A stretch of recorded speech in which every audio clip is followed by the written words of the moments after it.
I love Jumanji. The cartoon series was amazing to watch while preparing for school. The original movie with Robin Williams is legendary, though I'm not a fan of the newer versions, the ones inside a video game. To me, they completely missed what made Jumanji unique, which is this one idea. What if there was a board game that changed the world around you when you played it? That's what started this $2 billion franchise. But what if we take this a step further and ask a different question? If you could play Jumanji in real life with your friends, but without dying, would you do it? Well, I would. And to me, video games are the closest thing we have to living that experience. But the problem is nobody made an actual Jumanji game where you get to experience what it's like to play it. There's a bunch of old games, and the new ones are about the video game movie, which didn't even have the board game in it. The only one that gets even close to the original movie experience is The Curse Returns, where it does capture the board game element well. You throw the dice, your piece moves, you read the challenges, but then it becomes a card game where you drag and drop your cards to deal damage, and that's it. You can't move around, you can't look around. It does look kind of fun though, but I wanted an actual simulation of playing Jumanji with other people, where I get to move my character however I want, talk to other players with proximity voice chat, sit down, play the board game, survive the challenge, go back, live the same experience as the movie or something close to it. And so about 11 months ago, I decided to make the game myself. At first, I thought, let's just make the same Jumanji board game. Well, turns out there's a problem. If you take a look at the board game itself, you'll notice that it's super basic. You roll the dice, your piece moves, reach the end,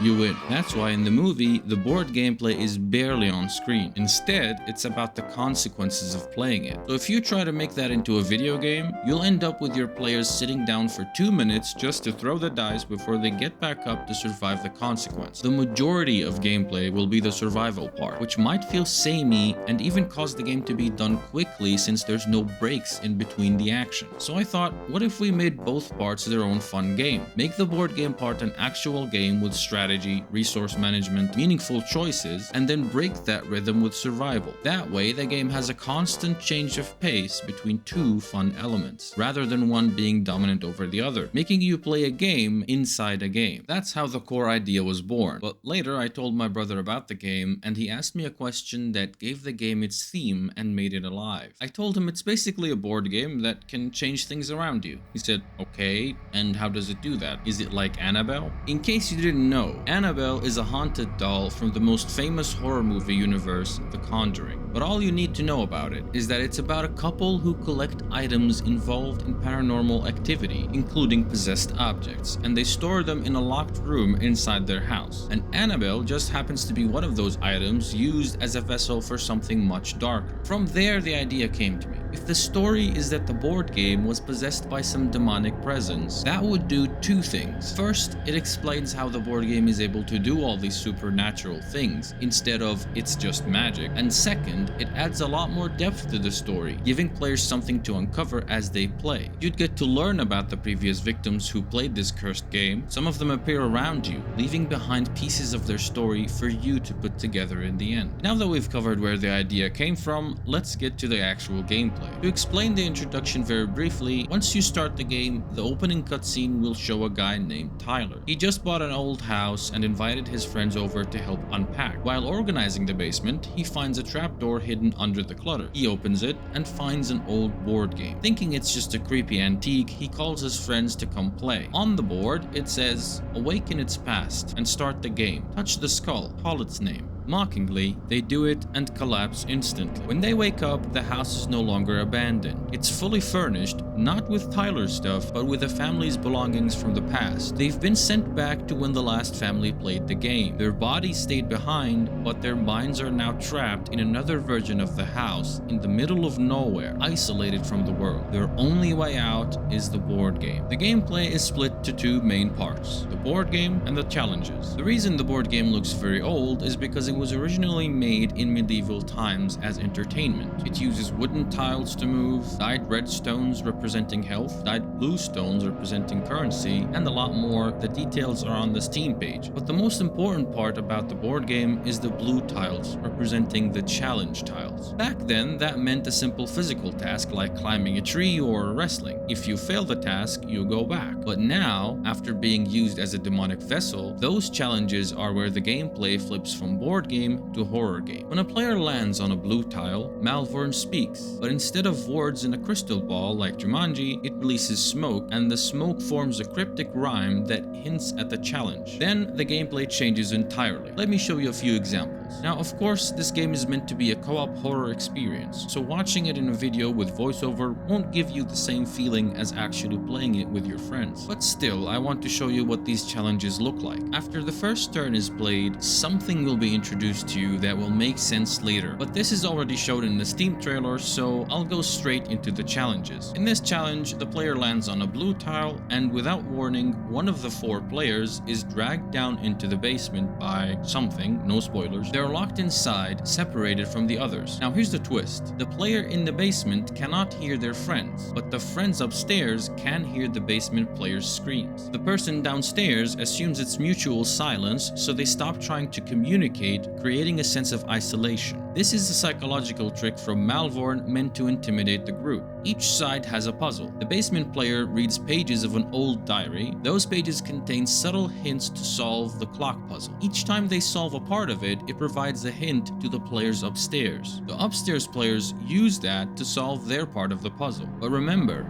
the basement is not empty. There's someone else down there, and they will make their presence unmistakably clear to the basement player and to the rest through the basement player's screams or words. Another challenge is centered around the objective called Memories of the Twins. Players need to find a number of cursed items scattered around the house, items that Malvorn needs. Find them and the challenge ends. But as you go looking, the spirits of the twins will appear to stop you. If you stand in the dark, you'll begin to hear voices that get louder as death approaches. The goal is to stay under light as much as possible, but as you gather memories, the lights will start dimming down until they turn off, and then enter a cooldown before you can turn that light back on. Once all 4 memories are given to Malvorn, the challenge is complete. But there's a secret way to complete this challenge that will set the twins free. If players figure that out, the spirits of the twins will then possess 2 players, giving them the ability to always see each other's location, a useful mechanic in later puzzles. They'll also begin hearing the twins comment on what is currently happening. They will even give hints to the players when they're stuck, but only those 2 can hear them. So if they tell you a hint, you have to tell the others what you heard because they can't hear it. Think of The Heart in Dishonored,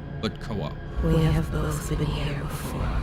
He knew me once and did much to set me on my path. Now that I see so well, I know how truly blind I was. In another challenge, players will pass through a mirror into a strange dark place. No torches, no flashlights, just a single swinging light bulb. There are 4 objects in the corners of the room that must be collected at the same time. To reach each corner, players must walk across square platforms, but some of them are fake and will drop you to your death. You can't see far unless the swinging light bulb lights the way. You can hit the light bulb to swing it in whichever direction you want, but it doesn't swing for long. With the help of past victims, 4 objects will be held by them, guiding players through the correct path. So now the team faces an issue. Do you assign someone to stand and swing the light bulb to light the way for others? If so, then who helps the last player? Do you split up, memorize paths, or risk walking in the dark? None of those options will work, but I'll let you figure out why. Once the puzzle is solved and the last item is collected, the basement door opens. The players expect it to lead back into the house, but instead, they walk into a forest. The forest where it all started, where the ritual was done. It gives players false hope that it's finally over, only to find another version of the exact same house with nowhere else to go but to continue the game. And that is the transition to stage 2. Not far from here is where I plan to end the demo. The majority of story and upcoming challenges still aren't revealed. I know you might think I've already spoiled a lot, but trust me, when you make a game that nobody heard of, you have to show the interesting parts of it and show that you already made them and not just yapping. I've tried advertising the game without revealing a lot, but nobody cared. So hopefully now it paints a clearer picture of what the game is gonna be like. All gameplay footage and assets that you see in this video are subject to change, but for higher quality. I left them as placeholders to give an idea of how the gameplay would look like while it's still being developed. I'd I'd say it's been about 8 months developing this game by myself, but with a lot of creative ideas from my brother, and the truth is,